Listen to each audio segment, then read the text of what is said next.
George saw me when I was in the band, and back in 1989, I think. We Two Beats. And he liked the music, wanted to get involved in producing it, so he got involved in producing it, ended up playing some guitar. Then that band broke up, and George and I and Jim decided to stay together and form The Need.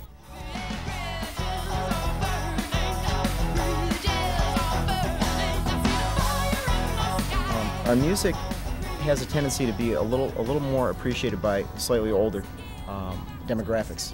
But we also find, we can be in a club and there'll be like college kids hanging out, really enjoying it.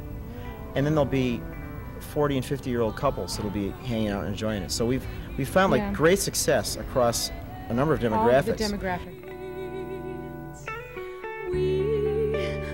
We pretend to say what we mean, but deep inside we know it's not real. Actually, George and Jim came up with the name of The Need for the group. The need to create and to share the music that we wanted to get out with the people that want to hear it. In this market in Buffalo, we really just decided to play as much as we could play, because everyone here, I don't believe, has a choice. Everyone in the group does not really have a choice to do anything else but what they do, which is music. As individual players in our past experiences, we've all developed highly individualistic sounds and styles. Most people, they immediately, when they walk into a room and they know it's George Puleo playing guitar, they know it's Sue singing, they know it's me playing bass, they know it's Jim playing drums. And we've all played in a lot of bands, and whenever we're in a different group dynamic, we assert our individual voice that we have. But what's neat about this band is because of the way we've worked together and the amount of time we've spent together, this sort of independent thing has melded together into this interlocking sort of sound. Jim and George have a lot of jazz history. George from Gamelon. John has lots of experience just playing good old pop rock and roll.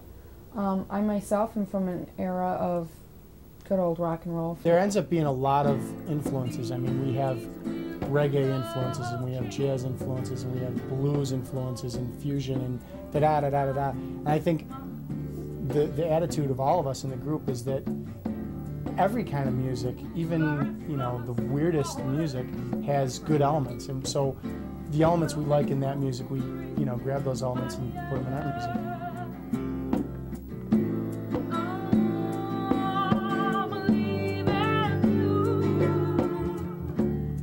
The first thing we did was we got enough, George and Sue wrote enough original songs to do a short cassette. We did a 6-song cassette with our own money in 3 days. Hurry up, get it done for as cheap as possible.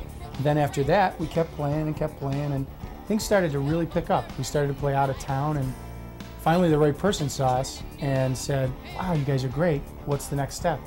And we said, "Well, we'd really like to do a CD, but CDs cost a lot of money." And he said, "Well, I got some money. Let me invest in you guys." And on came the CD. The future of the band is still taking shape. I think we have a lot of ideas about, taking our products to a lot of people all over the United States. Slowly but surely, we're gonna get out there, because we've all made a big commitment to this band, and we're all ready to rock. Write music, love what you're doing, and just go out there and give it your best shot every time you do it. That's all there is to it.